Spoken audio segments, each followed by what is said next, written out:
Okay, well, thank you so much for being with us today. We appreciate your time. I want to start off and just talk about what inspired you to propose House Bill 186. Was there a specific incident or trend that led you to take on this issue?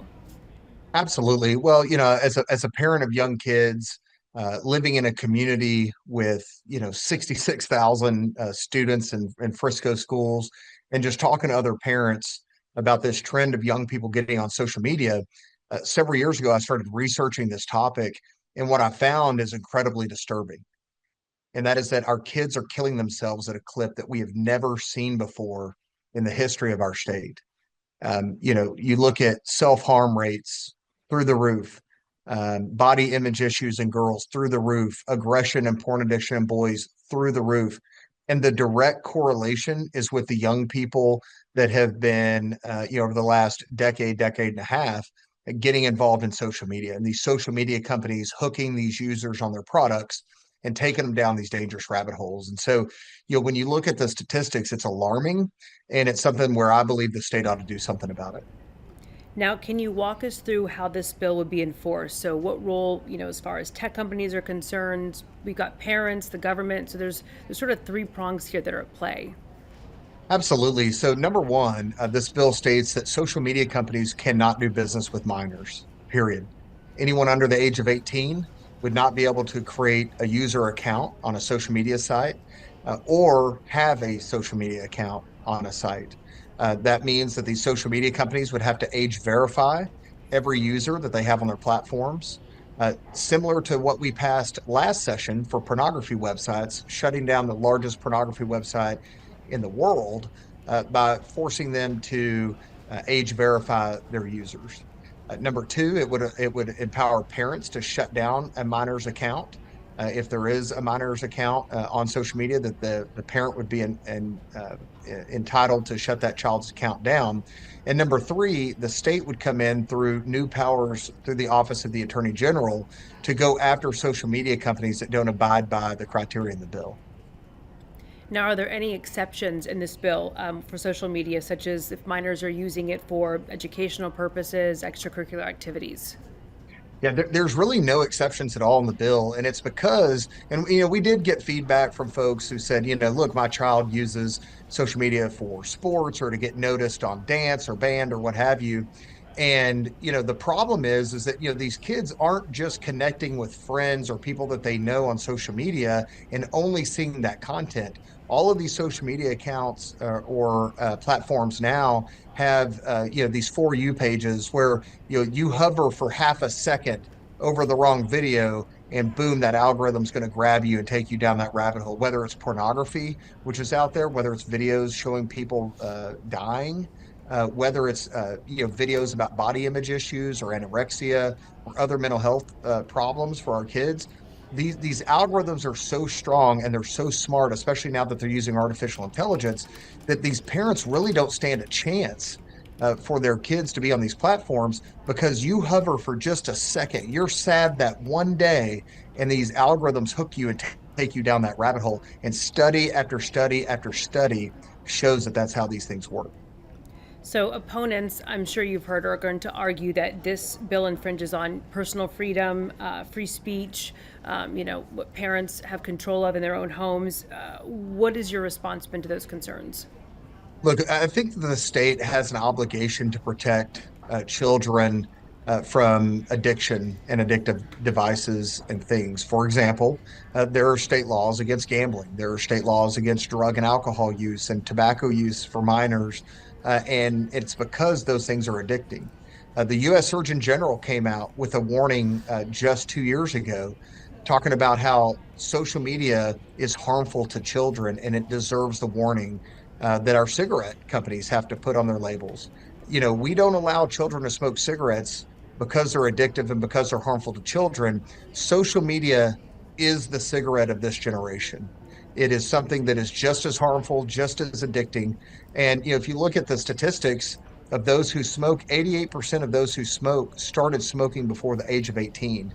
Whether it's cigarettes, gambling, drug use, alcohol, if you are a minor, you are far more likely to take that addiction into adulthood if you start when you're young. And that's what we're trying to prevent here in the state of Texas. So that was my next question. When it comes to the age, would you be willing to bend on the age? 15, 16, could that change your mind? Well, look, we're going to do whatever we have to do to get this bill passed into law in the state of Texas so that we can protect Texas kids from these immense harms that these social media companies are inflicting on our students and our children. I will say that the social media companies themselves refuse to testify before a Texas House committee. I've been a part during the last two interims, both in 2022 and in 2024, hearings in the legislature where the social media companies refused to show up and answer questions. They did the same this week when they refuse to show up and answer questions about the harm that they are perpetrating on our young people in Texas. Now, look, Australia was the first country in the world that I'm aware of that banned all social media for minors under the age of 16. If that's what it took to get this bill across the finish line, I'd be open to those conversations. But as it stands right now, we're looking at minors under the age of 18, protecting them from these social media companies that, again, have algorithms that target them, specifically target children, and take them down these rabbit holes of things that they just don't need to see.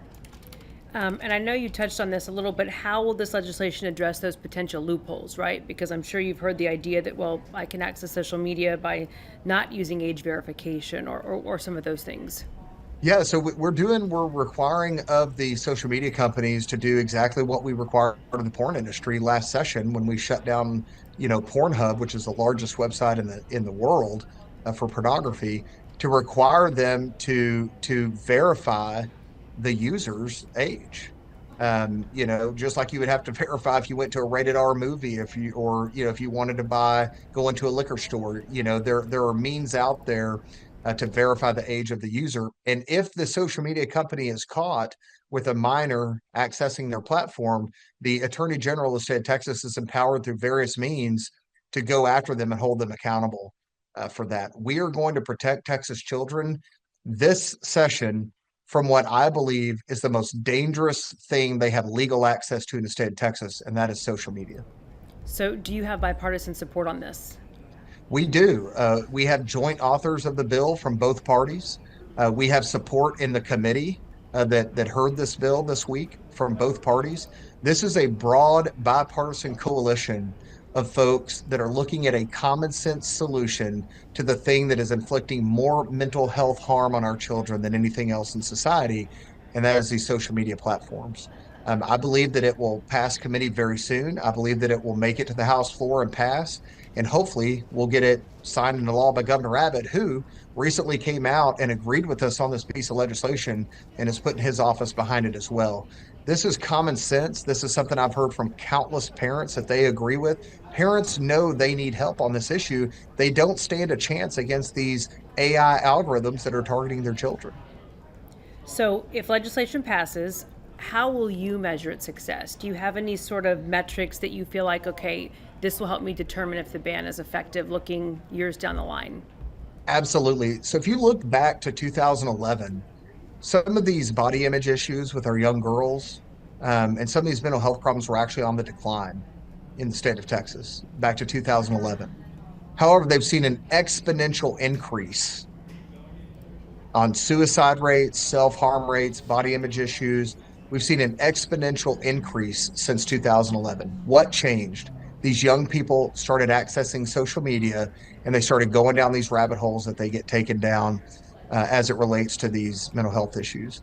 So, how I'm going to claim success looking a decade or two from now is going back and looking at the mental health of young people and seeing that improve in the state of Texas.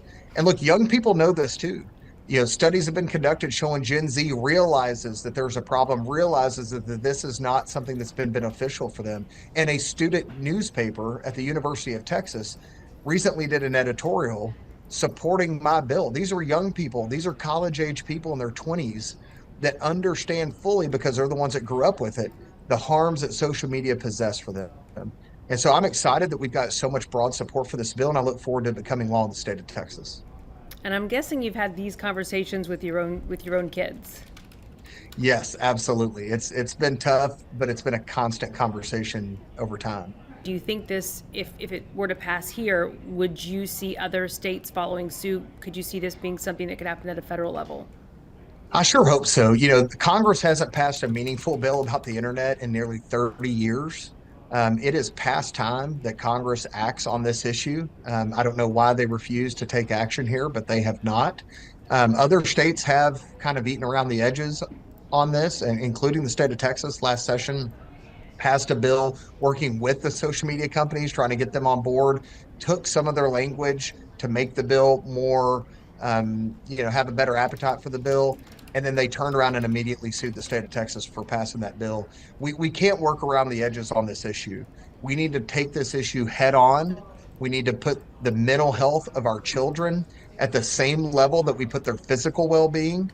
There's a reason why young people can't buy handguns. There's a reason why young people can't buy alcohol and tobacco, and it's because of their physical well-being.